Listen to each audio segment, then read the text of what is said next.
Pretty eyes. Wow, that Yeah. cat's eyes are gorgeous. Yep. Meow. Hello, everybody. Hello. Thank you for joining us for another Witchy Wednesday. And he's like, Ma, what are you doing to me? Don't make me dance in front of these people. No, it's embarrassing. No, he should not be embarrassed, Val, because every time he gets on, he sticks his butt right into the camera. So believe me, he has no shame. So what I'm going to do is I'm going to put you on your little area right over here that I made for you. There you go. That's a good boy. I swear I should just do, my Show on your my cat. thumbnails with him on the front. Say, come join me, and maybe my mom will join us too. So It's cute. Very cute. so we have Valerie from Dragonfly Crystals joining Colleen and I tonight, and hopefully a lot more because it's a blast hanging out with this lady and what she brings to the party every time we get together. And thank you, Colleen, for making it. She's been having some internet issues, so I appreciate, Yes, yes, yes. I'm very and glad to be here. Very glad. yeah, and I don't know how it's going to be going in for me into the weekend. We're expecting 8 to 10 inches of snow on Friday, so hopefully Oh, my yeah. the internet won't be too affected too badly. Um, and everybody here, of course, Teresa Levine. She's usually the first one in chat waiting. So hello, Teresa. Um, Dina from no, and you'll keep wanting to say Shadow Woman, and it's Shaw Woman, and I love both names. So Dina. Mhm. Well, I like this. Pardon me while I locate a softy blanket. Sounds wonderful. That's what Uh, I am. I'm wrapped up in my furry blanket. Mhm. and we I have have Warrior mine on Girl. me. Yeah. And mine, and me with my premenopausal, I sweat and get hot too. So it's just like Yeah, I understand that too. I got my fan right here. It's like what 35, 40 degrees outside. And I got my fan right here. So it's the joys of getting older. Yeah. Yeah. Hey, you're perfect just the way you are. Oh, why am I It's got here? perfect. Let me pull this a little closer here. So we also have Warrior Girl. Hello. Hi, warrior girl. Jules. Hello, Jules. And did anybody else pop in that I missed? Because I don't want to miss Amanda. Hello. And I did say that's Dina. Hello, Dina. Thank you for being here. Um, oh boy, chat's really moving. Oh, Yeah, and I Laura. saw Hi, Ivana Val. Intuitive in there. You saw who? I think Ivana Intuitive, Ayana Oh, Intuitive, there's Ivana Intuitive. Yeah, Ivana. Yep. There's yeah. Brenda. There's Ivana. Hello, Ivana. Uh-huh. Um, Yes. no snow. Flowing. Hello, Flowing. I hope you had a lovely birthday. Deb H had a birthday yesterday too.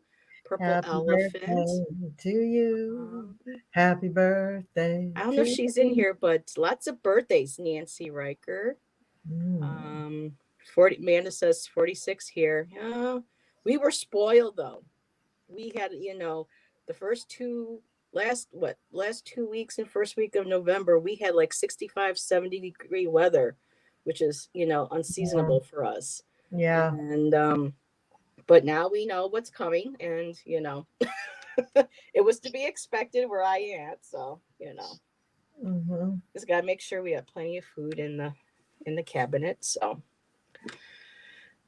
It's a whole Yeah, but different what do way you to live from Las Vegas to that kind of weather. yeah, it's Yeah. Las Vegas over here. We don't have that problem, but But I Yeah, when mean, you when you get snow, Heather, is it really? Are you really actually going to be like holed up for a week or something? not for a week generally, but I think it was. Well, we're right off of Lake Erie, so we get what's called lake effect snow. And with Yeah. the weather having been warmer, the water is not as cold as it typically is, and even those few degrees will trigger a lot of snow. It'll accumulate and make a lot of snow too. So, and with the climate changing, um, I think it was, I can't remember how many years ago, but southern part of Western New York was buried. They had like 80 inches or so. and people Yeah. were literally, the snow was all the way up to the top of their doors and stuff. So Yeah. we've been lucky up here in the falls. We just can't really anticipate anymore because climate has changed so much. Mhm. Yeah. And when it gets over a certain level, it just doesn't go away for a long time. Even if it does warm up, you're just stuck with that like little wall of snow that's just like messes Yep. everything up. That's Yeah. why when we were in Flagstaff in Arizona and it snowed, people are like, "It snows in Arizona." I'm like, "Up in the mountains, it does." And Mhm. it would snow, but then within the next couple days, it would go back up into like 45, 50 or whatever, and then Mhm. the snow would melt. So Mhm. Yeah, keep laughing, Val. I've been in Las Vegas when it snowed. It can happen. I have to. I mean, I know I it heard can snow about here. that. And But I mean, in a day, it's gone. So I bet. Well, I can't remember the year. Probably somewhere around, I won't say it because then you'll know how old I am. But anyway, so I remember we drove cross country and we ended up in Las Vegas, and there were snowstorms all across the country. And we Yeah. got to Las Vegas and we're like, whew, we're out of that. And they had like the merest dusting of snow on the ground. Oh my God. Everybody was freaking out. Like, Schools were closed. They were freaking it's out. hilarious. They don't. Oh, we can't drive in it. Nope. They set up. I mean, it's like. Well, they don't keep salt and they don't keep snow plows. No. So they were really like panic, And Yeah. I'm looking. We're from New York, and we're looking at it. And we're like, What's your this problem? This is is a nothing. rainstorm. What's wrong with you? Hilarious. That's why when I lived in Flagstaff and we would have people come up from the Phoenix and stuff, the snowbirds or whatever you want to call them.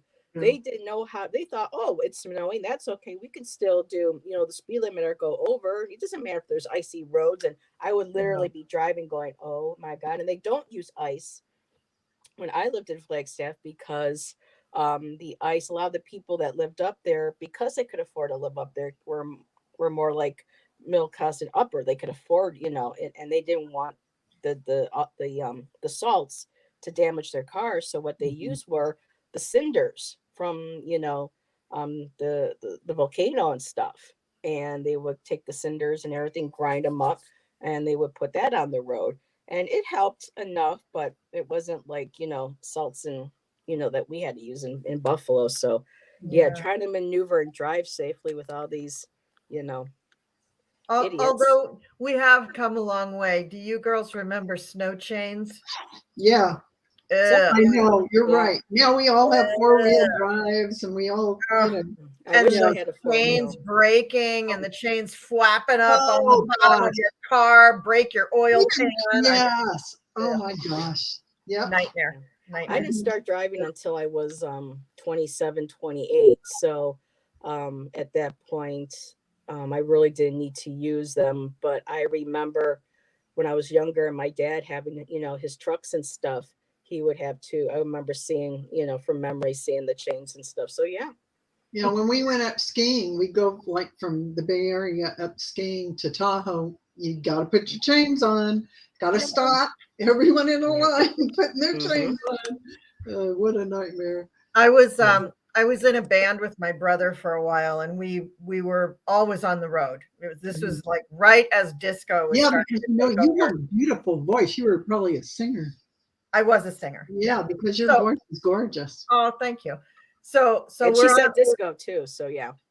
I had to sing those stupid songs too, but Donna Summers was okay. But so we're driving all over the mountains because on the west, I'm from the West Coast, so driving all over, Washington, Oregon, Idaho, all around through there, Northern California, all mountainous, and on the East Coast you get black ice, but on the West Coast you don't necessarily get black ice. Most people on the West Coast have never seen it. So we're driving, and my brother, who's like 7-8 years older than me, and he's my big brother, and he's going to show me how to do everything. I was like, Pat, I think you should be careful on these mountain roads because I think there's black ice. And he's like, black ice? What the hell? yeah, right. And I'm like, no, really, you know. And he says, if there was ice, I could see it. And I said, no, hence the name black ice. You cannot see it. And he's like, well, what are your, so we kind of forget about it. And we're driving along for about 20 minutes and he has to stop and he has to get something out of the back of the truck or check the equipment from tipping over or something like that. And I'm in the car behind him so I can see what he's doing. He gets, and I'm still saying, Pat, be careful of the black ice. I'm like yelling out of the car. He gets out of the car, boom, right on his butt because he didn't believe it. Because, you know, we do have it and you have to look really hard because you can't see it. Yeah.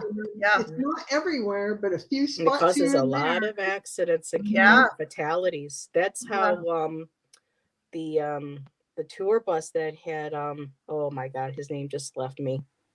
The original bass player for Metallica. I can't think of his name. Oh God, forgive me. But he, you know, the driver didn't see the black ice and lost control of the tour bus, and everybody survived but Cliff. And they were like, the guy was like, it's black ice, and they're just like, what? And people just don't realize how dangerous. Very dangerous. You know? And they think that because they have an SUV, especially still around here, you got an SUV, you've got your big truck, you know, you've got your 4-wheel that, you know, during rainstorms or snowstorms, you can go just as fast or, you know, or speed, you know, in the bad weather. And unfortunately, we still see those reports that, you know, the accidents of these flipping and stuff because, you know, and when I see those people drive by me, I'm like, oh my God, please protect myself. When they drive, when they speed by you. We got to send them protection. Protection. I have a little car protection thing that I do every time I get in my car. I taught my daughters to. It's so important. That's a good thing. You always got to have that protection. Hey, I just wanted to say at some point tonight, we should have a send good thoughts and healing to the families of those 3 football players in Virginia who were shot. Oh, I didn't know that there was. Somebody. Well, they know who it is. It was a man that went into a bus. They were I don't know if they were coming or going to a game, and shot 3 of their players. And these guys, the 3 players, everybody's like, you know, they're the nicest guys in the world. We don't know why anybody would want it. But apparently the guy who did the shooting was the victim of bullying. And it didn't say specifically from those 3 guys, but he may have perceived that. Who knows? I don't want to project, but I just, for the families of those people, I just want to send some love and light because that's such a violent and abrupt way to go. And, you know, they would not be, you know, they're university age, you know, so anyway, if we could just offer some love for them, that would be great. Unexpected loss for those families. Yeah. And it's going to just keep, and I'm not trying to put the energy out there. Oh, Astasia Rising is saying, she's saying 5 guys got shot, 3 died. Ugh. Oh, God. Agreed. So tragic. Agreed. So just love for their families, for the one that's still fighting for his life, for the 2 that are still fighting for their life. Just please, just open your hearts and send so much love and light to them in Virginia.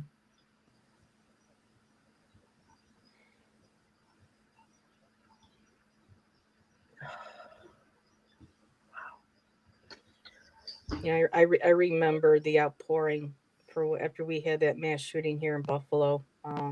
Oh yes, in May, and so what was so heartbreaking is, well, you know, you really don't realize how horrible these things are until it happens close to home, or it happens at home, and if that young man hadn't been arrested, you know, had been stopped there, his next stop was going to be the school that some of my grandnieces and nephew went to. They would have been he was on their list at that school. Oh, no. That school was on his list. So I, I feel awful. And when I see those people, I send love to them, their families, but I also thank them, because if it hadn't been for them losing their lives, I think that's why my niece, my nieces and nephews are still here, because he would have, yeah. Mhm. So it just, like I said, I don't want to say that, the energy that this isn't going to stop, that it is going to stop, but it's just, it's like every day you wake up and you wonder, and that goes into questioning, well, if there's a God, why does this happen? And then you start going down that whole rabbit hole. And I really do think, for me, it's hard to wrap myself around the concept of free will. And I thought that would be something we would eventually, bring up and discussing tonight, because we are going to discuss the concept of, God, goddess, deity, higher power. How do you connect? How do you see them? What were you raised with? And just trying to wrap your head around the fact that, how does this continue to happen, when we put, this trust and this love into, you know, um, a higher power or higher powers that be. Oh, hi, Gertrude. Thank you for coming by, hon. Well, I think it will continue to happen until the masses, the majority of people say no more. Exactly. When the majority of people are willing to say, get rid of those guns, get rid of the nuclear weapons, get rid of all of that stuff. We're all in this together, and we just will not tolerate people behaving that way.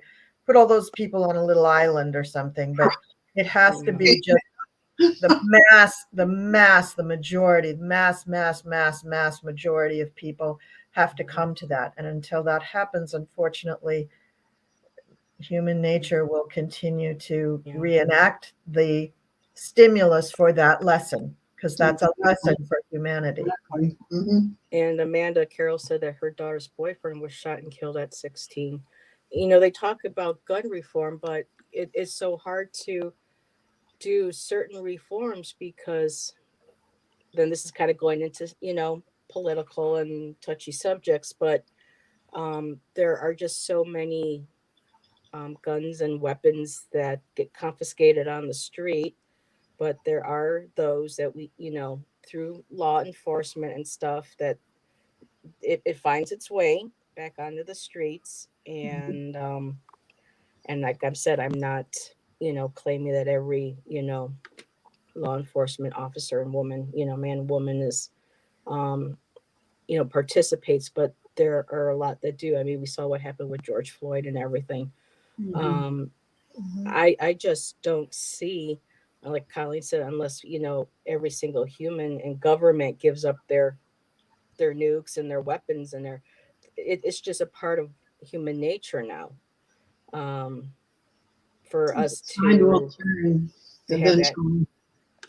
that Always does. violent tendency, Swing back.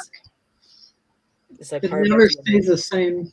Things change constantly in these cycles we go through, and it is about training us to do a different thing, think a different way, to accept humanity without prejudice. But if it will. we won't be able to eradicate it, but like Val, like you said, if we get more and more together, start saying enough is enough, that maybe we can save, even if it's just an extra few lives. That's an extra few lives that were saved, and which is kind of interesting, because not interesting that way, but just going into, again, the concept of a higher power. And looking, since I started redoing, wanting to do the Witchy Wednesday, I've been really picking up my books and just kind of really re-examining everything that I have believed in or practiced or have not practiced, and things that I've seen that have changed for me from in my 20s into my 30s, 40s, and now in my 50s, getting back into this. And the concept of deity, and it's kind of like a double-edged sword, because I absolutely love Scott Cunningham. Mhm. He always lays things out. It for him, spirituality is very black and white. It's not all these, you know, shades of gray. He didn't believe that there should be shades of gray. Um, and for him, his concept of deity was that they're loving, they're caring, they're warming, and they're not vindictive and vicious and whatnot. And that's a beautiful concept to believe in and to connect with those. But we know that from personal maybe backgrounds, people in chat, from what I've learned about pantheons, I'm not sure exactly, Colleen, what your coven works with traditionally with their pantheons, but not all of them are not all of them are love, light, and warm and kind and caring. They have the same. They have to be they're warlike. Some of them, there's. If the one thing I could really wish get rid of is that war mentality, that fight mentality, that anger. Do you? Okay, I'm just going to stop there for a second while I'm getting my thoughts. And Val or Colleen, if you want to. Well, I think that deity is something that we have grown to need in our world, because we want to believe that there's something at work. We don't want life to be random. We want we want there to be a purpose of some kind. And when we have deities, we look at them as role models, really. They're so great, maybe they're perfect or whatever. But as you really study any pantheon, you find that every deity has a dark and a light side. Every deity has a, really good, and then if they do it too much, then that's really bad. It's very similar to the way planetary energies work in astrology. Jupiter is that big laughing Father Christmas energy, but if it goes too I far, didn't know that Jupiter's my planet. Wow. yeah, if it goes too far, it's also self-indulgence and going too far and being too loud, or not settling down, or disturbing people because you want everyone to be happy and do this party. There can be a dark side. Even Venus, Venus is, money and love and taking care of ourselves and our appearance and all that stuff, but it's also self-indulgence. I was It's just going to say the also other side of the lazy, axis. and yeah, wanting people to wait on you hand and foot, wanting to have all the money in the world, being greedy, being vain. There's always a dark and a light side to everything. Yeah. Everything, like the yin yang. But I think for many deities, we usually, I won't say worship, because I don't think it's the same thing as worship, but we usually revere the very, very positive sides of their characteristics, and we usually kind of ignore the darker sides, which personally I don't think is good. I think you have to look at the dark and the light, because you can't have one without the other. They're the teaching tools.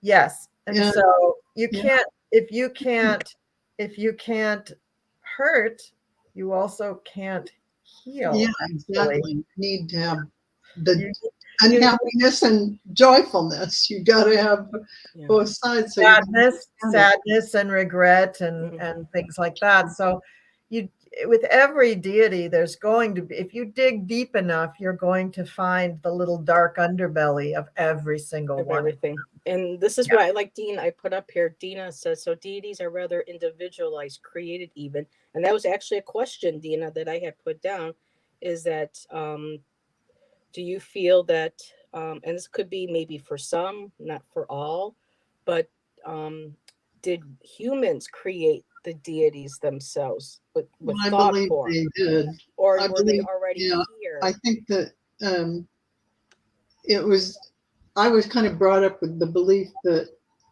there's one, there could be more than one, but for us in this universe or multiverse, we have a creative force, whatever that is, call it whatever you will. And whatever the deities are, whether they're real or we made them up, they are archetypes. And we use them. We use these archetypes. We call on them. We like Kali is the destroyer. She would be the tower in the tarot cards. Yeah. But you can't make new till you destroy the old. You have to go through the cycle, just like the tarot cards go through the cycle of life. They start when you're born with the, the fool jumping off the cliff, and they end with the world. So you have all of it, full cycle, your learning experience, and you can equate that to everything. But I think it's important to note that you call on the archetypes or the deities that you need in your life at the time. It seems to me that whether these were really ETs, God, many gods that lived or whatever, it doesn't even matter, because they're all a part of you. So what I they're aspects. It They're doesn't matter what aspect. It's all of us, out there. So my first question that I had written down was, how do you understand, sense, and connect with the divine? Were you raised with a patriarchal religion growing up? If so, which one? And did you bring any of those beliefs from that religion into your current spiritual practices? And I think Val, you just mentioned some of that. I wasn't raised with any at all. Wow. That's very unusual. Catholic. Yeah. I had a metaphysical mother. Nice. Nice. So I didn't have to unlearn stuff. So having a metaphysical mom, what was her concept then of divinity? Because Shan's mom was similar, raised Catholic, but as she got older, she embraced. As I said, it would be the creative force in the universe, that thought that dwells in the light, that the creation that said, oh, I want to have more of myself or see myself, and sent off sparks of all of us to have us experience life and come back, every time we recycle and we share all that knowledge and information. So whatever that big picture is of why this creation happened, I can't answer that. Whether there's more creator gods, I can't answer that. There could be many in many multiverses. We don't even know. But I know inside of myself that we are that spark of divine force. We're not apart from that. We are that. That's what I know inside of me. Is there a name? I see it in all of you. So that's all I know about that. For you, your higher power is nameless. It's genderless. It's just an energy that you tap into. Okay. It's you. It's part of you. It's inside of you. It's nowhere else. It's in everything. But the archetypes are still helpful. I call on Isis. I love the goddess Isis. I have my crew I call on. Even in my strange menagerie, I call on Mother Mary. I call on Mary Magdalene. I call on, Sunanda or Jesus, however name you want to call Jesus when he ascended. I call on the ascended master, Saint Germain, the Violet Flame, or whoever else, Cthulhu, Now, do you feel there are archetypes? I'm eclectic. Yes, that's the word I like, eclectic.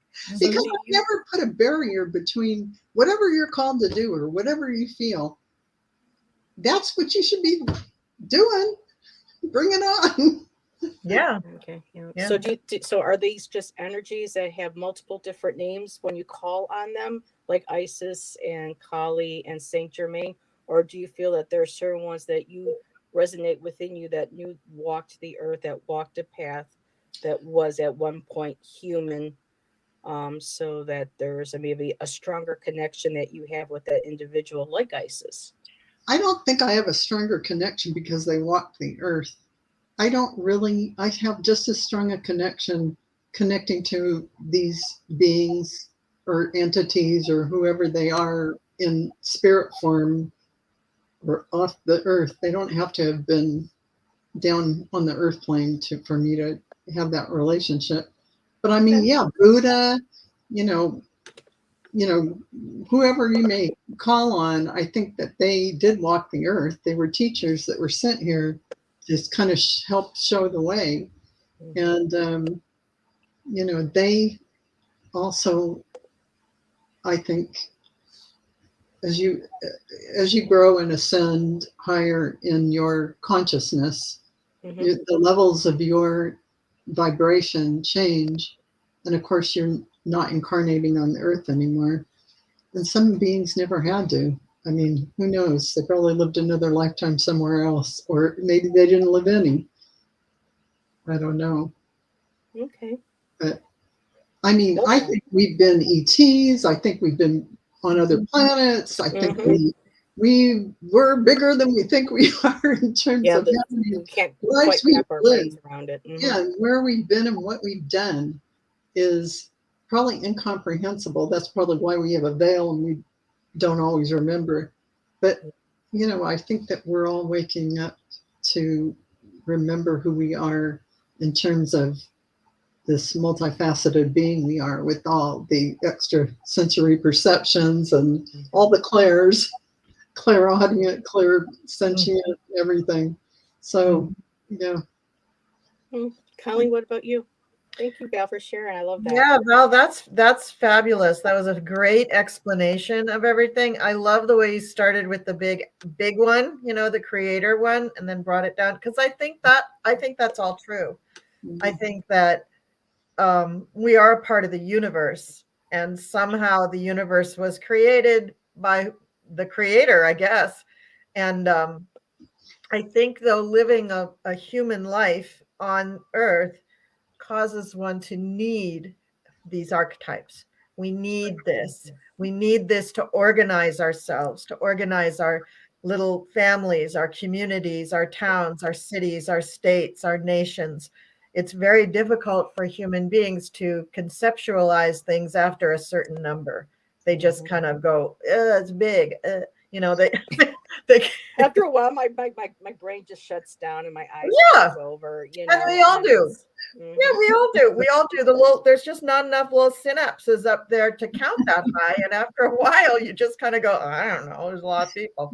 So being able to organize it, even our spiritual beliefs and our need for love and organization with that love, after a while, just no. So the smaller organizations, you're going to have some kind of a leader. It may be your mom in your family and your mayor in your town, or a religious leader at your religious organization, whatever. And these people are too close to you to really be archetypes, but we still assign archetypes to them. How many people have said, oh yeah, my mom, she was the best mom in the world. Exactly. My dad, he was a saint. He was so we still try to connect to that archetype. Yeah. And I think, I could talk for hours about how the gods came into being and how different cultures recognize these gods. But the simplest thing to recognize is that all over the world, the mythology surrounding whatever pantheon they use is very similar. Most of the stories are really similar. So you got to wonder, what was big enough to go all around the planet and give this similar experience to all these different humans? ETs. So that's where I'm at. But so I think, but I still answered one of my questions I had in my paper. But I still believe that our relationship with deity can be very, very personal. Like absolutely, you happen to vibe to Isis and Mother Mary. I also vibe to Isis, actually, and Thoth and Kuan Yin. Somebody asked a question about Kuan Yin, the dark side of Kuan Yin. Amanda Carroll. Kuan Yin is also a goddess of war. Right. Most of the mother goddesses are also goddesses of war and consequently death. And that's why Kuan Yin has compassion for mothers and children, because in childhood, you very often experience death. And I have a Kuan Yin statue I got in high school, and I still have it on the front of my entryway. You come in and see Kuan Yin, along with Ganesh, and Mother Mary, a few other things. You'd be very at home in my living room, Val. You would walk in and you'd go, oh, okay. Like this is just like completely multicultural here. Like, but those pantheons do have similarities, but and somebody mentioned Hinduism. I was married to a Hindu for 15 years. I mean, the Hindu pantheon is fascinating, but there's way too many. There's like 1,000 or something deities. No, there's multiple thousands of gods and goddesses. There are just so many. But the Buddhist pantheon is beautiful. The Celtic pantheon is beautiful. The Orishas are beautiful. And that was Dina. So many pantheons are beautiful. And I think just like with crystals and stones, whatever you're attracted to, that's what you need. That's what you need. So I keep repeating it, but you're all perfect just the way you are. You're all on your perfect journey. You're at the perfect place. Just embrace that. Don't question it. Totally true. Yeah, you're stardust. You're perfect. You're connected to the stars. You're also connected to Mother Mary and Jesus. So just embrace that. Exactly. Yeah. Exactly. I love what Scott Cunningham wrote, that the concept of this power, the unknowable, the ultimate from which the entire universe sprang, says this concept of this power far beyond our comprehension, has been lost. But with people who practice Wicca, paganism, any nature-based, basically, religion or spirituality, the link, one of the strongest links to the divine through our particular deity or deities, gods or goddesses, is through nature, the principles of nature. The supreme power was personified, into the basic beings of the god and the goddess. So for us to be able to wrap our heads around, we have to, I guess, we have to separate and put them into separate genders. So I kind of liked how they broke down that it's the energy, or it's all one. Well, because like you said, start from one energy, you break it down to two, and then multiples, or whatever you feel connected to. But I love that, he mentions that if you really want to get in touch, with the divine, go out in nature. And that's one of the things that, sometimes I still knee jerk when I hear the Jesus name, because of, and it's surprising because I was raised Catholic. I loved him very much. I, embraced everything in church. When I was younger, I really didn't have a comprehension of what was what. And as I got into college and I started learning about goddess worship and Wicca and paganism, it kind of left a very, bad taste in my mouth. Looking back and saying, oh, this is what I was raised with, and this is what this. And so for me, when I hear the Jesus name, is still kind of a knee jerker, but now that I'm older and I'm looking at what he was about, and I'm just like, if you strip the church stuff away and you just go to what he was about, and it's all has to do with, he said, don't go into a church, go into nature. Right. That's where you communicate with God. God is within you. And that's just the meditation zone. Hey, Heather, what I think I still have that book of Scott Cunningham's. What year was that published? This is the one that I'm talking about. Yeah, and he's passed, right? He's passed. Yeah, he passed in 93. Very young. What year did he write that? Oh, let's see. The 39th printing was in 2006, but it looks like it was okay. They're showing 40 years before that. Yeah, because he passed in 93. He was born in 56 and passed in 93. Wow, he died young. So yeah, he ended up getting he had to have surgery and he had a blood transfusion, and unfortunately, the blood transfusion had AIDS in it. Mm. and that's I what he know died that from. is So it doesn't say exactly when the they, first edition, the but first it was printing. just before 9. So I'm So, assuming he so what I'm getting 88, at, 89. yeah, Yeah. so what I'm getting at is he was a very early person to open people up to all of this stuff. And so many people have opened up since then, and the world has changed so much. So much of this is so much more acceptable. Yeah. So just all the things that you're reading with him, just understand that, that Yeah. that's almost a historical reference now, because he wrote it before the turn of the millennia. Yeah, imagine. That's a long time ago. I mean, we're 20 odd years into the millennia. So I am really, really keen these days at looking at when people wrote things, because they were so prescient. They were so on top of this stuff and bringing it to the forefront. And I don't know why I had all those crazy books, but I had them. I had all those crazy books. It's just like Helen Blavatsky. I mean, yes, I had her book. It's the I had her same book too. thing that way back when Way back, yeah.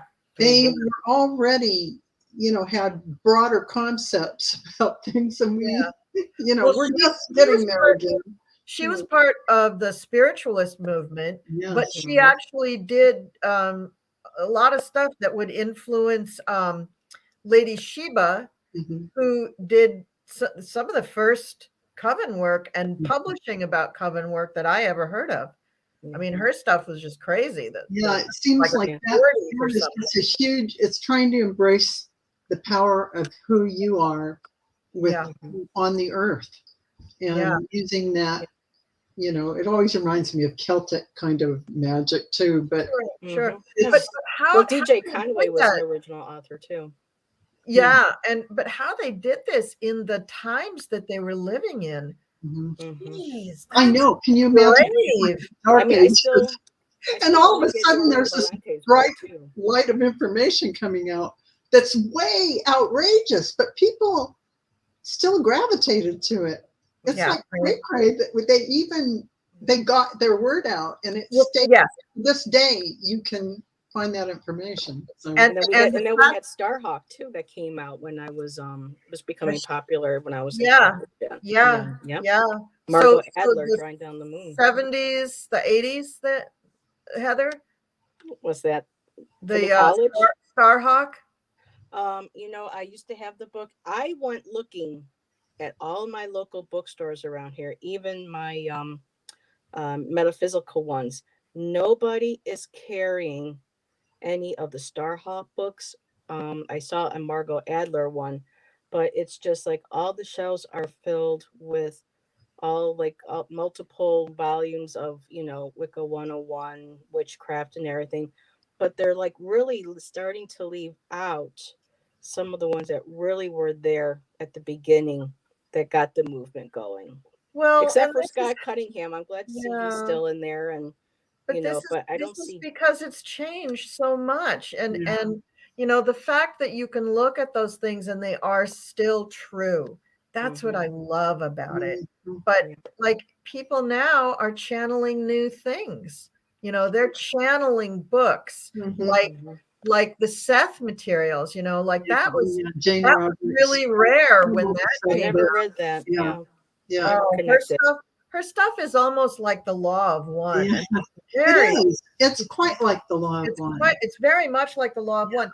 And what is the Law of One? It's very intellectual, but it's about the rules of how this divine source works, and how But in its simplest form, it's what you just said at the opening, Val. It is. It's really all the stuff that you just said. All that stuff. Yeah. It tells the story. Yeah. Because we have, but one of the things I've noticed though is when we're having people channeling a lot more different beings, whether they're ET, they consider them, another like divine ascended master source. I've noticed some people say, well, my guide, this is what they're channeling, and this is what their spiritual belief is, and I'm noticing that some of the different people that are channeled have different perspectives as well. So I'm curious what you think about the different people that do the channeling and who they're bringing forth, and those people's, I always think of it ideals and this way, beliefs. Heather. If it leaves a door open so that you aren't locked into a certain way of Mhm. thinking, Mhm. like it has to be this way. Yes. If it's that way, you don't want it. If it just leads to more knowledge, to more knowledge, to more knowledge, you're good. You're good to go. And based on love. If they keep Based on love, if they're I- saying Yes. love a lot, that's yeah, good. Jesus gave you some rules for the earth. But I mean, rules for the universe open up more and more and more. They don't go dogmatically and you have to think this way and do this. So if you hear something like that, throw that baby out. And I also I think that people who have these gifts, there's all kinds. Some of them are getting gifts and they're connecting to entities and beings that are very pure, and they're getting very good information. But the person giving it is always filtering it through their own belief system, Exactly. unfortunately. And so part of their life contract lesson might be to learn how to get their ego out of the way and let go of that, and then give the information. I know so many people that they get tapped into their clairs and they start talking to, or they start telling you what they're hearing, or visions or whatever, and it turns out to be just not what Val was talking about before. Very it it ends up being a little dogmatic, and here's the rules. You got to do it this way. You got to believe what I. Yeah, that's all. Yeah. Throw that out. Yeah.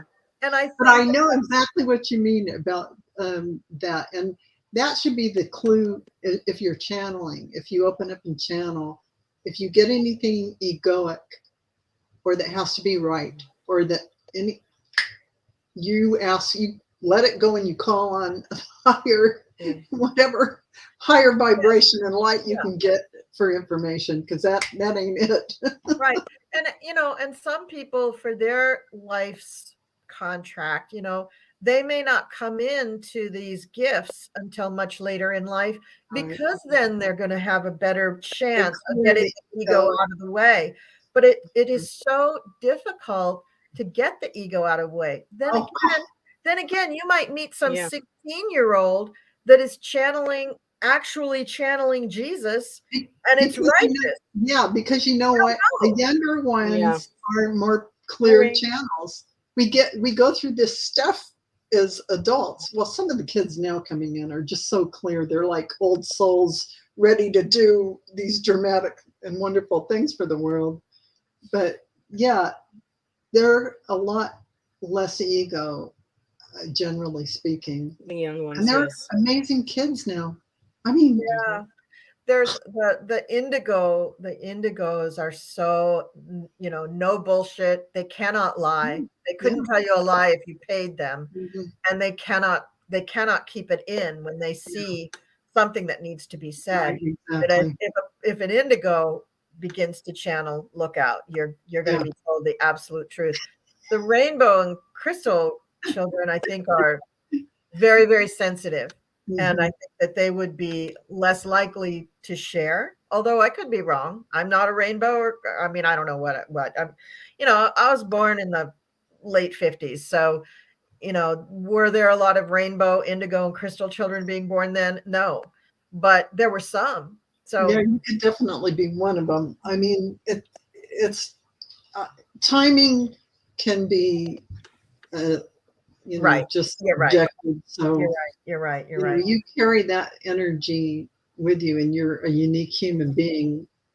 So you're probably of that kind of nature. You're sensitive and you're open. So I never would have been drawn to all of this stuff, except, my family, I can't even think of a person in my family who isn't extremely psychic. And yet we didn't consider ourselves like a metaphysical family. My mom and dad would have said that they're very traditional, but they were very lazy about taking us to church because my dad was a doctor. And 9 times out of 10, he was called away to the hospital on Sunday. Yeah, he was busy. I mean, I can't remember him coming to a birthday we were lucky if we got him on Christmas. Yeah. You know, and they were so intuitively tuned into each other. They were incredibly tuned into each other. It was really, really, now that I look back on it, I'm kind of like, yeah, that's the way their marriage worked. But all of us My kids, parents were like that too. same, yeah. We were all Scorpios. They were like, yep. We were all musical, and we were all very, very tuned in, and that was our family. So, you know, I got introduced to various pantheons when I was like 8 years old, 7 years old. wow. That was like my brother started looking into Hinduism. He started sending me pictures of Krishna and Ganesh and Parvati and you know, everybody, you know, all these things. I started learning astrology when I was 8. Oh my goodness. I started learning astrology when I was 8. As soon as I could read, the first thing I read in the newspaper was the horoscopes, and I went, yeah, this is bullshit. I can do better. Let me learn how to do this. Well, no, it was that you're looking at 30 days worth of signs, and how could this be true for all the people? You have to have all your my mom planets. used to get the books by, I You have can't to remember have your her time name, of Jean birth. Dixon or somebody. Well, And by we the had the time I books. was like 8, my brother had a girlfriend who knew astrology, and she started teaching me how to throw charts with math and everything. That's That was way before astrology software. Mm-hmm. So by the time I was 10, I was throwing charts for people, and I was doing readings for people. There's no way. How could I even do the math, let alone remember all the stuff that you have to tell people? I mean, You have to remember a lot of stuff. I glaze over with astrology. I'll listen to the lessons, and then after a while, it's like, I learned a little bit too, but not like that. Yeah, it's like just, so. it's so that's way beyond just being a nerd. You know, that's way and beyond it. Yeah. So. Yeah. those who can really do astrology well, I give you guys such amazing kudos, because you know, on the outside will be like, oh yeah, that's my personality, you know, I'm this and that. And then when you start actually looking at a physical chart, and you know, the degrees and the position and the retro, I mean, it's just like I just my little brain just can't process it all. And it's so intricate and it's so complex. So, you know, being able to do that, that's amazing. That really is. Well, I always get stuck when you're casting a chart, or when I look at my own. I remember those too. And I'm looking what it says when you just do it online. There's so many conflicting things that I don't have the brain to say, oh, this aspect makes this weaker, or this does, this is so that it relates to me, because it never looks like it relates to me. And I know I'm not understanding how they work together to form my personality and what I'm here to do. Well, there's a Vedic astrology. Like you need a good astrologer. Hey, why don't you? I did. I with a good astrologer. Denise Siegel. No, I'm sure you're wonderful. I'll have to go to you next. I did. Denise Siegel did mine, and it was, she did it over the phone, and it was fantastic because it was an intuitive one. So we didn't have to talk numbers and anything like that, as far as, you know, what degree this is from that, and blah, blah, blah, blah, blah. And this trines that, or that's a sextile, or whatever. You have a grand cross, by the way, coming up, blah, blah, blah. But anyway. It just, like Jules said, my brain turns to mush. Yeah, it's a lot to comprehend. So I respect you that you can do astrology. Well, Colleen, I hope I can ask when I have you here. Could you explain to me really quick, because Tina and I were talking about, you know, goddesses and gods and deity. Lilith, what do they refer to as Black Moon Lilith? Because when I was younger and I had the astrology books, there was nothing about any Black Moon Lilith. It wasn't until I started watching some videos, I think about 5 or 6 years ago. He goes by Kaipacha, Tom Lesher, and he started talking about Black Moon Lilith. And I just, would you be able to explain that? Yeah. Who So, she is? so I know who she is. astrology, like any practice, grows with the times and changes with the times. And, you know, for instance, just to predict eclipses, astrologers would track where the nodes of the moon are. Now, the nodes in Vedic astrology, the nodes are considered almost like planets, and they have names, Rahu and Ketu. Right. And they're very, very important in a chart. In Western astrology, not so much until fairly recently. And so the nodes are, I have to explain the nodes before I can explain Lilith. So the Earth goes around the sun. Let's say that the plane of orbit is the tip of my finger, right? Mhm. And then the moon goes around the Earth at just a slightly different angle, right? And so those are the two orbits, right? One on this plane and one on like that plane. And so where those two planes intersect, each one is a node. The one going down is the south node, the one coming up is the north node. And what astrologers found is that as they tracked those in people's charts, they could attribute certain meaning to that. Oh. Well, then we come to other orbits that they're looking at with the moon. How does the moon? So there's certain calculations that they get to where they can see on the orbit of the moon that there's a particular point that is very important. And they started to track that, and that's Black Moon Lilith. So Black Moon Lilith is not an actual thing. It is a point, a mathematical point. Astrologers love this crap. They love to have some obtuse little weird thing. You can only get there by, you know, fairies and elves. And then, you know, and here's this thing, and I'm just going to point, you know, they love that. Because so Black Moon Lilith is a point in the sky that is calculated by virtue of something against something else in the moon's orbit. So what it represents, though, is kind of the kinky side of our lives. So Black Moon Lilith is not really the kinky, but the things that you wouldn't normally share in polite company. So the things about yourself that you're ashamed of, that you hide from people, that you don't like, that you from myself too. You probably do hide from yourself too.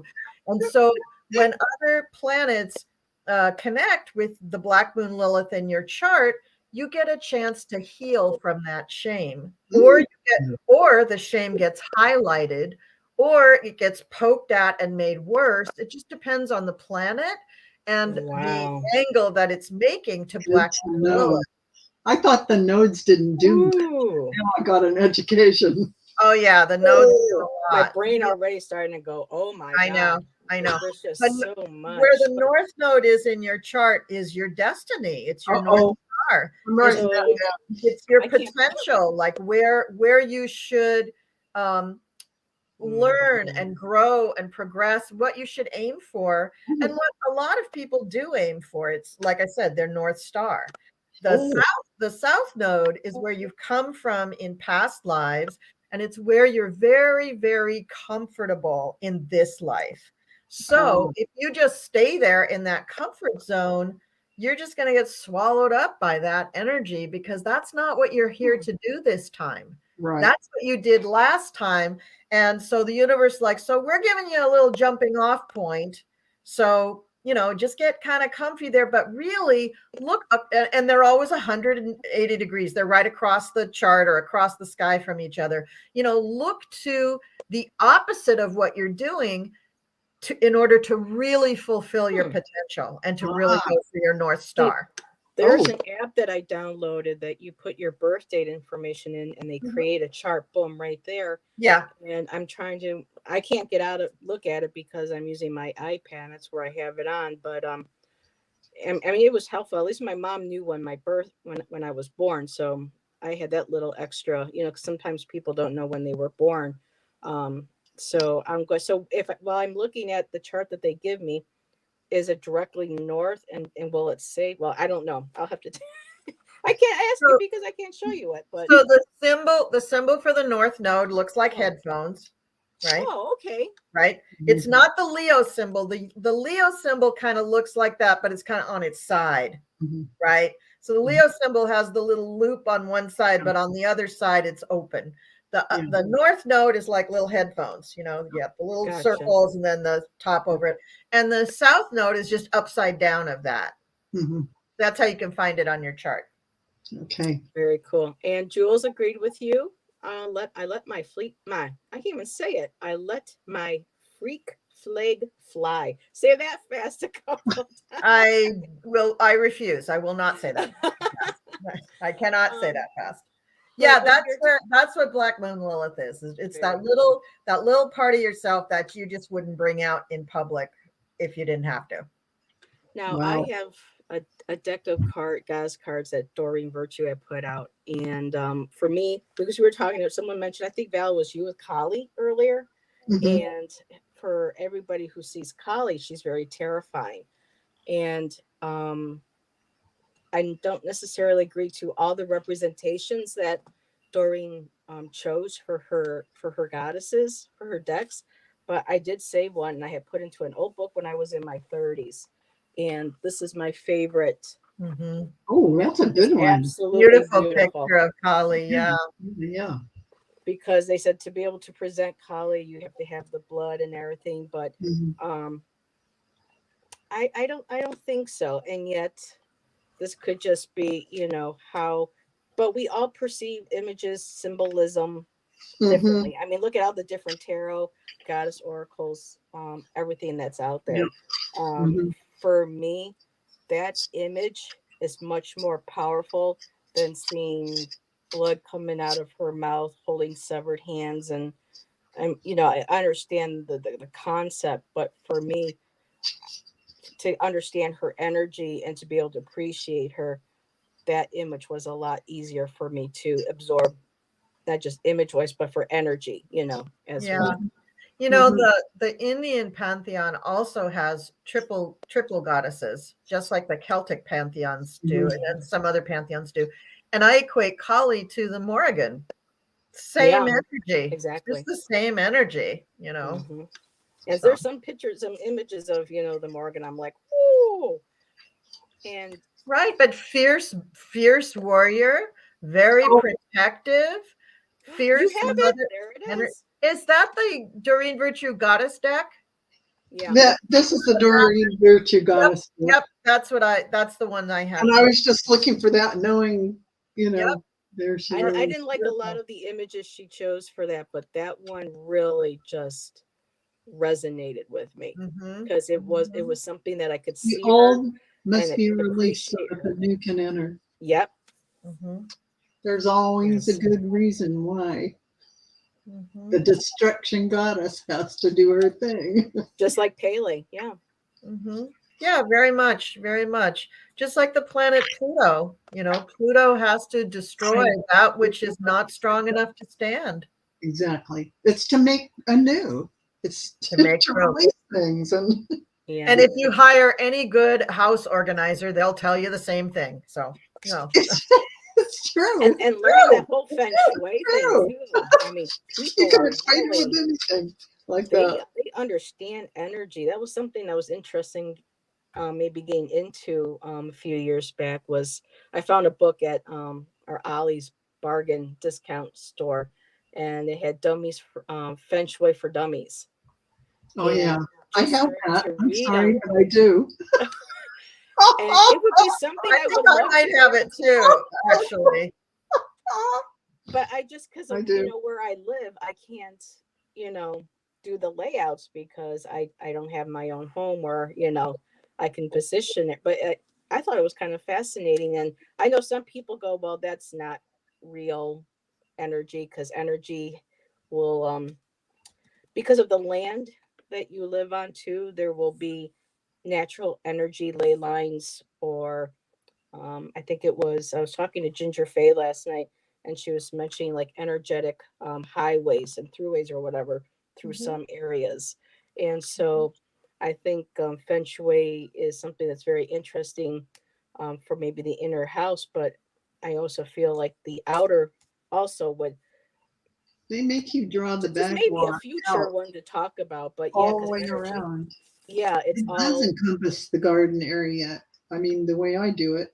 But I Yeah. have to tell you, honestly, I use it and it works. I the have feng shui. different Okay. areas I have to do the cures for. I was just going to Yeah. mention that there are cures for everything. Cures for everything to make Yeah. your energy Okay. flow. And when the energy flows, changes happen in your life like you would not believe. Even in apartments where you have to share space In with multiple other apartments, people's anything. energy. anywhere you call your home, your dwelling, just draw 9 squares. Just draw them out in your mind. And in those areas, go put your things in there. The knowledge area, the career area is usually your entryway. Then the knowledge area is, if you're walking in your house here, it's going to be on the left-hand side. And your travel That's area my kitchen. and Okay. helping hands is going to be on your right-hand side as you're walking into your house, and et cetera, et cetera. You can look it up. But you're going to want to do those things, like put up travel posters, pictures of yourself doing something traveling if you want to travel more, or it really works. It shifts the energy. I want to manifest enough financial income It where might we can be- find a place that we would feel more like home, that we can really make it You know, more you can my make- sanctuary. You can make your your apartment feel like home by doing a few tweaks.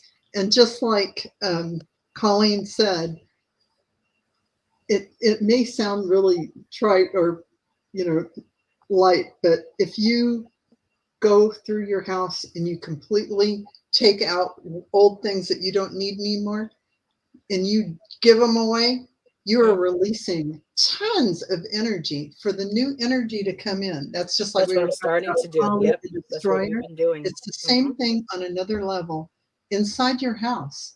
So those are all things I try and clean things out once a year, just to bring that new, fresh energy in. Well, I'll have to email you later, Val, because I have some neighbors that in situations where we're at that it's kind of out of my control. So maybe I can pick your brain for some suggestions. Sure.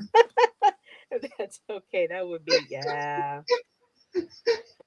I always have some solutions for that.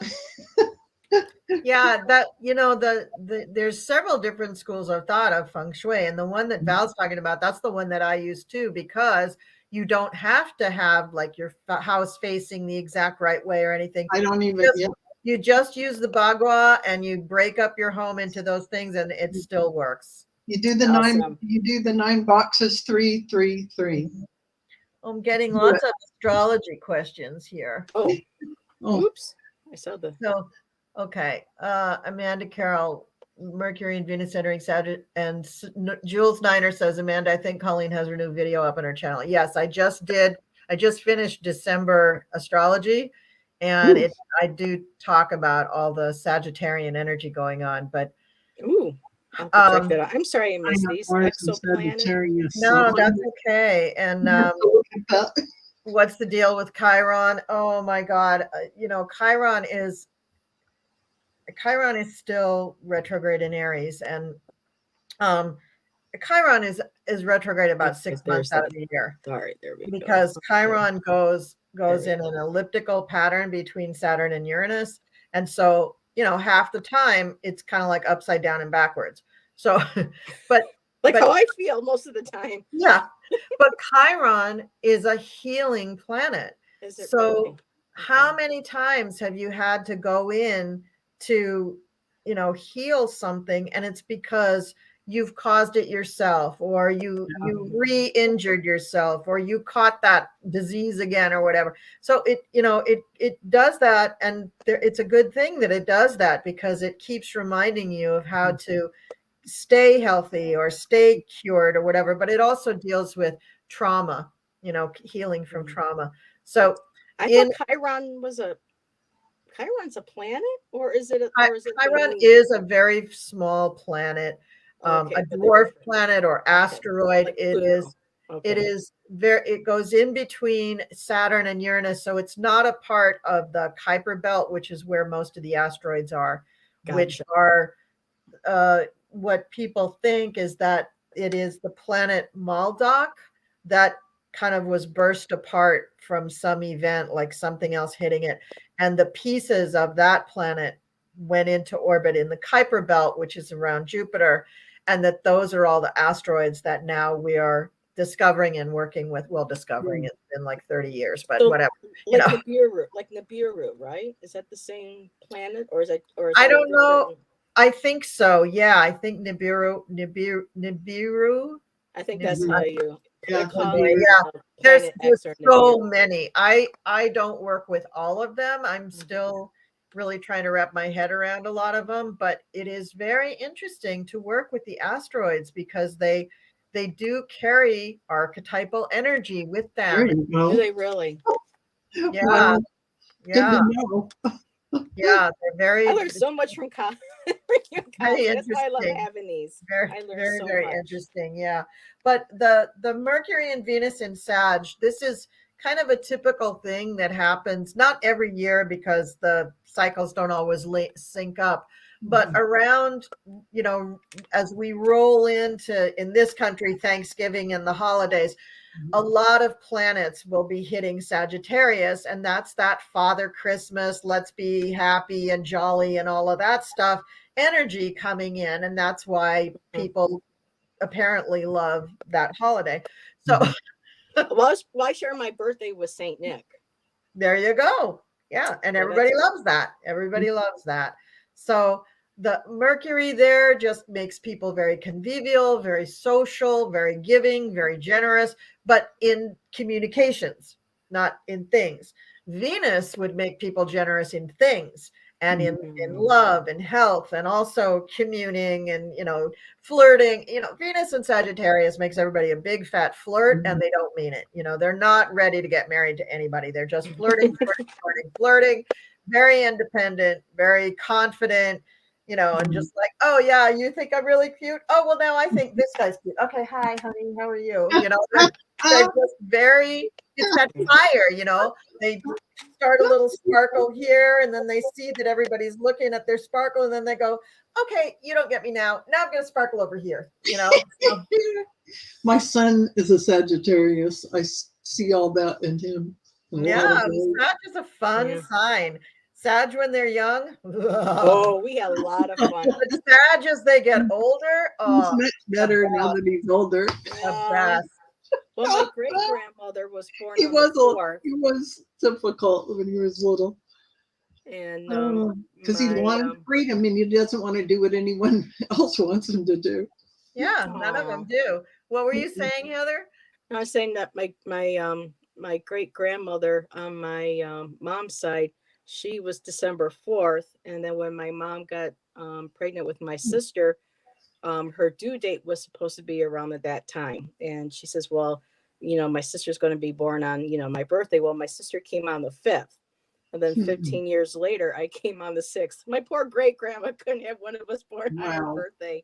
That's pretty darn close, though. That's pretty close. That's really close. I found out that my great grandmother on my dad's side, her and I actually share the same birthday.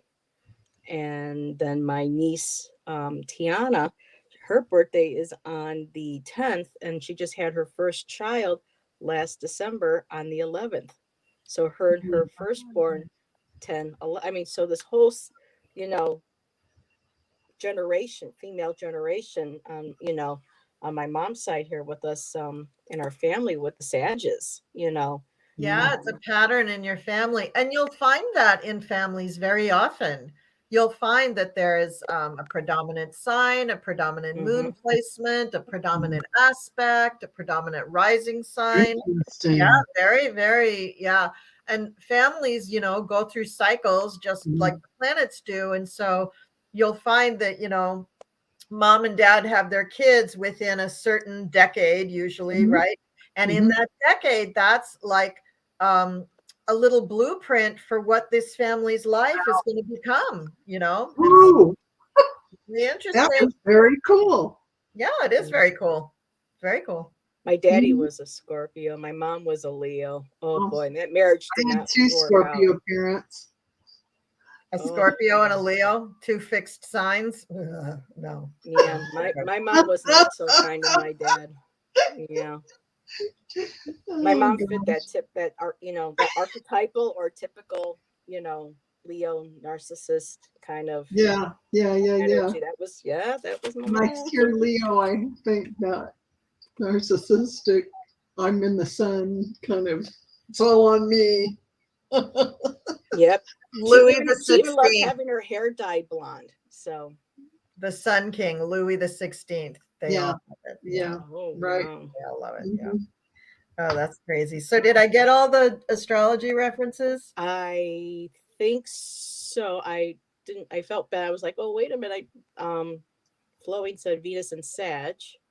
Mhm. See, all I know is my sun, my moon, and my rising. Anything falling in another sign into this sign, I am just not. What's your rising, Heather? Aries, Oh, and I'm a moon in Aries. and my moon is a Woo! Pisces.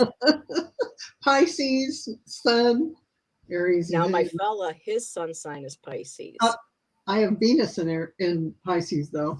So Nice. I have a lot of steam. 2 fires and a water. What's your Venus in? What? Oh, I have no idea. I Oh, don't you know don't how to know? read that. No, I just look at the thing and go, I really don't, Okay. I'll look at the I app. got a chart done. You need to have Colleen do your chart so we can know. I'll be reading it going, well, that explains a lot. Oh my God. Yeah, that I'll just be like, okay. Crazy. Last lifetime. Crazy. So okay, Yeah. negative, positive here. What's Everyone's jumping. wrong with Mercury in Gemini? What's that? What's wrong with Mercury in Gemini? Well, it's just too much mental activity. It's just like pouring caffeine directly into a wormhole in your brain, and it just goes, it's just too much. So that's when you get people who, if the planet is afflicted, you get the people who constantly finish everybody else's sentences, even if they're not in a relationship. Oh my God, I do that. But the good part of it is this is a person that can really think on their feet. See, I Oh, wish I was like So that. if they can be in a career where they like sales or entertainment, if they can be in a situation where they really just have to think and change and flip through the topics, and also Gemini, just in general, they want to learn things. yeah. Unfortunately, they get bored learning things after about 5 minutes. Oh my God, you got me pegged. You're Gemini. So the key for Mercury Gemini is to just accept that and say, yeah, I know 10 great things about every topic under the sun, and I'm okay with that. You got me pegged. Oh my God. Yeah, that's what we're saying. If I get mine, I'm going to be going, yeah. Oh my That's what you gotta God, you got do. me nailed. You nailed me Hide down. that. Now, Oh, that's Jules funny. asked something about negative and what negative and positive means, and I'm not sure what she is referring to. Maybe the negative, positive aspects of a sign. Or a Oh, goddess. maybe or a she planet. talked. Oh, I don't. Yeah, I looked up here and I'm looking, Jules. I can't. Jules Niner, explain. Spring, Maybe it was just in the context of the chat. Maybe she didn't really expect that. It might have been. Yeah. Oh, she says online chart reading, maybe. Oh, I don't know. Oh. Active as possible. Oh, natal charts. There we go. So wait. Hi, Aries girl. Hi, Elson. I don't. Okay. Yeah, I don't know what maybe she might be referring to, because I know there are some planets that have more of a, here we go again, the balance, the negative, with the positive. That might be, yeah, she said again in the natal charts. I'm not sure. So in ancient astrology and traditional Western and Vedic astrology, actually all the astrological systems, they see the planets very black and white. So like the sun is very good, and that's life, and that's chi, and Mercury is really neutral, Venus is very good, Jupiter's very good, but Saturn bad. Saturn's very bad. The moon cannot actually be considered somewhat negative too. And then Pluto, when Pluto was discovered, bad. Pluto's very bad. So Pluto and Saturn are considered the great malefics, the great baddies, the big bad guy, right? And the benefics, the great benefics, are Venus and Jupiter. Actually, Venus is the lesser benefic and Jupiter is the greater benefic. But that's using old school, really traditional astrological means. Now, in the 60s, astrology really began to morph and change. It became much more psychological based. Whereas up until that point, we were using the astrological paradigms from people who had developed things in the Renaissance and before, in medieval astrology, which is, what was your life like? Well, the only people who had charts done were kings and queens and maybe the ministers that worked under them. You didn't really get a chart done just because you had a baby. Right. So as they brought forth all of that instruction that pertained to just royalty up until the 1900s. And it was only in the 1900s and specifically the 60s, because the 60s was such a revolutionary decade. So that's really when astrology also went through a revolution, and they really started attributing much more psychological qualities to the planets and much more psychological qualities to the interaction between the planets. So that's the positive and negative thing. It really has to do with particular planets in your chart. They can be, good in one sign, bad in another sign. There's that whole school of thought. And, if you have a day chart, which means literally you're born in the day and your sun is above the horizon, that's good. And then that in relationship to other planets may be good or bad. And then the reverse is also, a whole different thing of interpreting. So, Well, Jules went ahead and she explained. She goes, they have one child who has almost all planets in natal chart is in the negative.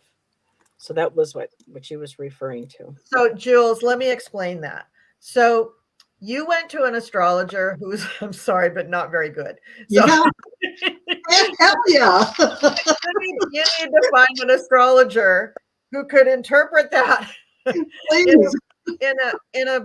in a more fruitful and in a way that is useful.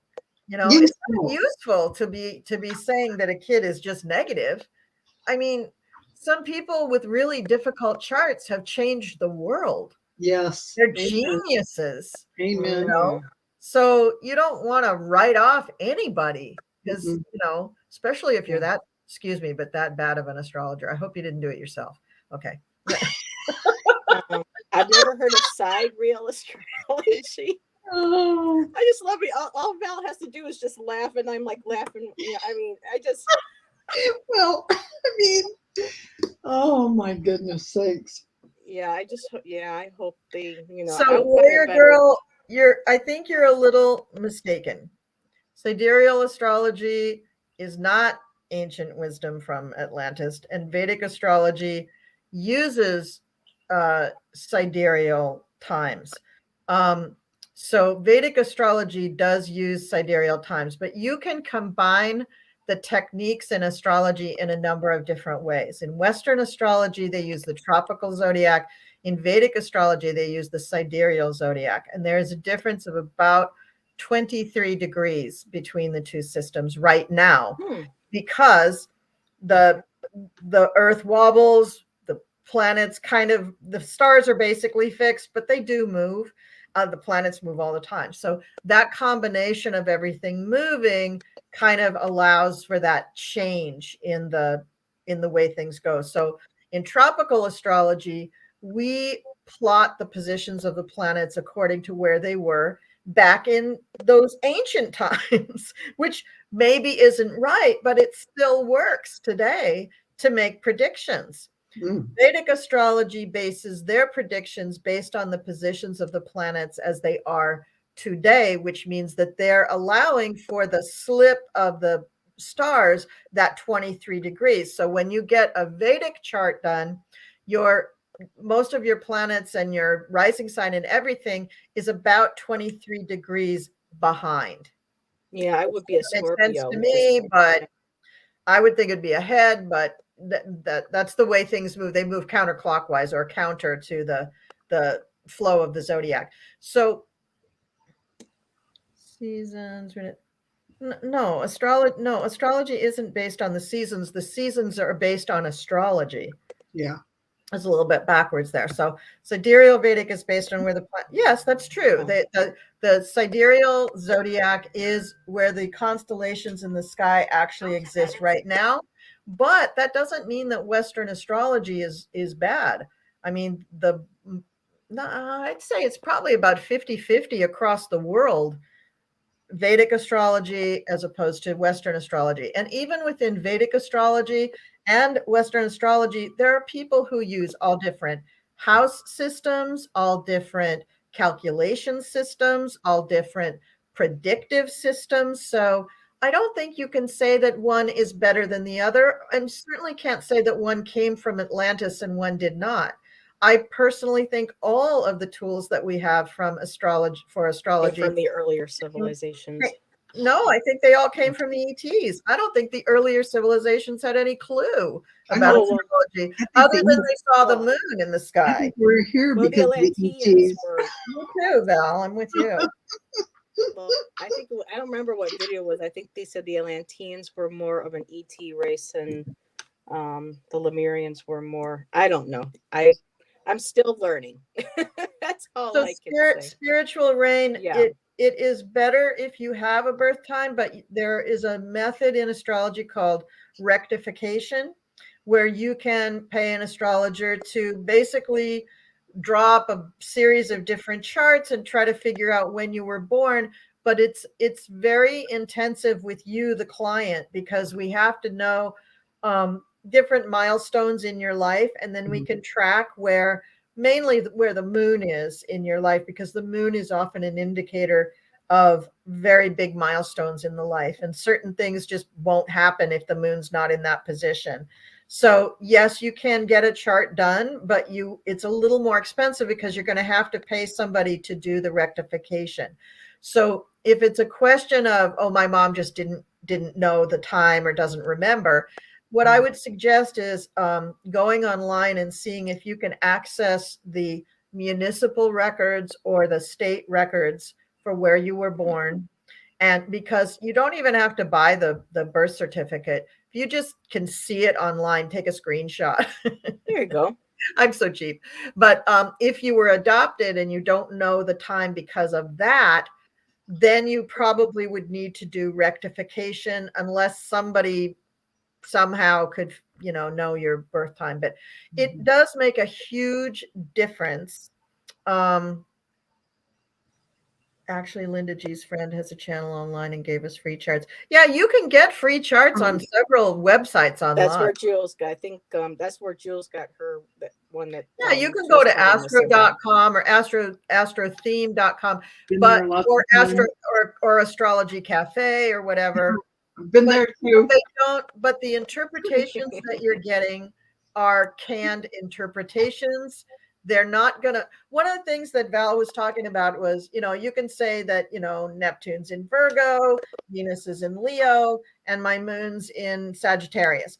Okay, those things all tell me little things about me, but they seem to conflict with one another. How do I make it a complete picture? That's what you need the astrologer for. Amen, sister, because it's too complicated for this brain. Yeah.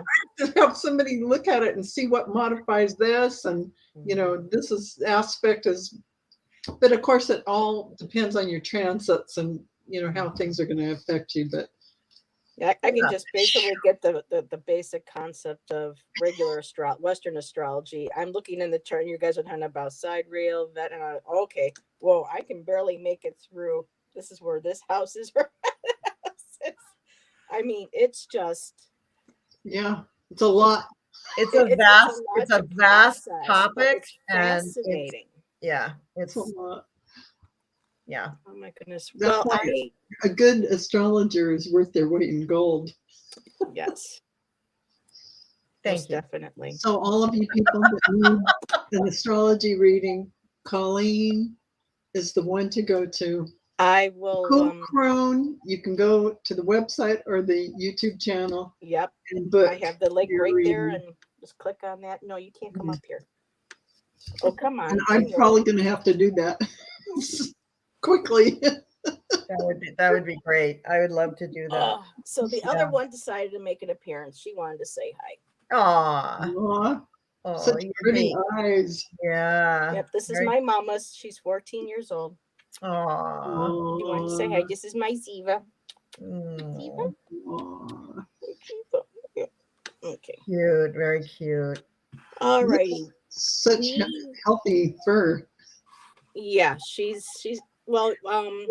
We were told by an animal rescue and a vet that human baby food is good for them, especially as they get older, because it's got a lot more protein. So we give them. They share a can of meat-based baby food. Oh, it's done a beautiful job on her coat and her eyes. She looks so healthy.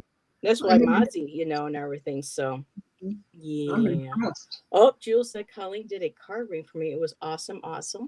Yay! Okay. Yay! Thank you. Oh, 12 hours. Yeah. Ivana said she did. Yeah. It gets so complicated. But at some point, I do, probably next year when I have a little extra, I want like a full makeup chart so I can start learning and understanding, why certain things happened at certain points in my life and what I can use that in the chart now to kind of look forward and plan. And the feng shui, oh my goodness, yes. So this is why I like doing these, because I just end up learning so much. The conversation just goes organically on its own and where it needs to go for wherever, that wisdom for people that need. And I appreciate you ladies taking, the time and spending the evening with me and everybody in chat as well. I do have the free StreamYard, so I do have to start saying goodnight to everybody. I renew on the 24th, so we'll be all good. I'm glad you enjoyed. I did too, Ivana, because Ivana and I do the new moon and full moon readings, and we like when we can learn a little extra about signs before we go on and talk about the what the sign is and what the energy is before we do our card pull. So very much appreciated. So yes. Great. And to everyone that I made comments directly to about astrology, I hope I didn't say anything that made somebody feel like I was saying, oh, you're stupid, you don't know what you're talking. I don't mean to be that. I have Capricorn rising and I can be very serious sometimes. I have Capricorn rising too. And look at our hairstyles, Val. Look at our hairstyles. Like we're the outward appearance, the Capricorn rising. No, I even White Girl was like, she said, thank you. This was great. And it just really helps separate, fact and, it's a learning process. It's a learning platform. I love this. And oh, goodness. Oh, hi, Ange. I didn't know you were lurking. Well, thank you for lurking. Good night. Thank you for popping in. Tiny Trinkets and Tarot. What a great name for it. Oh, she's got this huge bowl of trinkets, and she just even bought some more. I mean, it's literally like this big, and it's like that full, and she'll reach in and pull out trinkets to go along with her cards. I mean, it's fascinating. I've seen her. It's amazing. Those readings are amazing. Oh, another Capricorn rising. Oh, yeah. She says she's always apologizing. This is the most Capricorn rising I've ever been in contact with at the same place. My brother is a Capricorn. I didn't think there was any other Capricorn risings. Yeah, espousio rising. Yes, it is, because we know what we are. We know that we carry this gravitas with us wherever we go. And I don't know about you, but I'm constantly trying to like lighten up and kind of like be a little more, light. And so I'm a Libra. I want everybody to like me, but that Capricorn, I can't tell you The how many Capricorn, times. I See, still I'm not don't under- Libra, but I It's want like, people to what like did me. they give me Capricorn rising for? If not for my moon in Aries, I would be a stoic business creature doing, maybe an accountant. Who knows? But no, you would connect to crystals because Capricorn rules the part of Earth that has to Earth. do with That minerals. must be why I love minerals Yes, and stones and yes, crystals. absolutely. I'm drawn to all. So I sorts should of embrace my earth. Capricorn. Yeah, crystals, stones, rocks. I mean, I've had that Wow. stuff around me since I was like 10 years old. I Yeah, mean, me too. that's That's like weird. I'm not breathing. Capricorn. I'm Sagittarius, Good but to I'm know. Thank you for connected that. more to crystals and earth stuff than I am to fire stuff, except for Mm. creativity, with the art and talking about philosophy. But for a fire sign, I'm really more like an earthy, like let's play in the dirt, let's climb on the trees, let's play with the Mhm. stones and Well, collect that them. So must it's be interesting. that must be where your Venus is. It must be Yeah. in an earth sign. Right. Right. Oh. Mhm. Because Venus is what you love. Right. Venus is your happiness. Venus is what makes you I feel happy, see. and what you love, and what you love want people to love about you. So Mhm. yeah, so you must Gotcha. have Venus in an earth sign. How Oh, fascinating. I'll have to check that out. Yeah. So I- Esposi rising, my moon is in Capricorn too, Virgo sun, no small talk here at all. Oh my gosh. Boy, I'm just surprised at all the Capricorn stuff. It's like, what? Yeah, my brother was a Capricorn. It's so funny. One of my best friends in high school, my birthday's December 6th, and hers is January 6th. We're like a Oh, month wow. apart. And it's just, I thought that was fascinating with the sixes and how we connect, but yet we're totally different people. Yeah. But Yeah. she was always the Capricorn. Yeah. Yeah. But yet she, Well, Yeah. we're going to start a whole nother conversation here if you don't cut us off. Yeah, exactly. And then you won't have any minutes left. So Yeah, exactly. So any final thoughts on that you want to share, Val and Colleen, on the concept of deity, and any like final, like your higher power, anything you want to share, and I'll that just you pick a goddess card for everyone. oh And I picked Diana, nice. focused intention. well, I guess So I picked you my want to father. keep your unwavering thoughts and feelings and actions focused on your target, and you will make your mark. Remember Ooh, that. I just noticed I do have these goddess cards out. Cool. Oh, yeah. I That's have- awesome. Yay. Let me pick one I too. can't find mine. That's okay. You Well, did I'll- awesome I'll- hosting. Here, we'll get a message from Mother Mary. She's my mama goddess. So Yeah, that'll be awesome. Amanda, I love dirt. Me too, Amanda. Well, those fell down. I love so- water. Yeah, me too. And Venus' sensuality feels like being barefoot or climbing a tree. Oh, I love being barefoot when I can. I don't like Me things too. on my feet. All right. So I pulled a card, and nobody will be surprised at which goddess it is. And I'm going to hold my hand up here to see if we can. Kuan Yin. Onion. Yeah, goddess of compassion. So compassion, compassion for those poor people in Virginia, and for all of us who are struggling to realize how perfect and wonderful we really are. Mhm. Everybody, much love to everybody. Absolutely. And for me, I pulled Our Lady of Great Power. I'm sorry about the glare. Yeah. But just like a reminder that the greatest power that we have, we don't have to look outside of ourselves for. It's always within.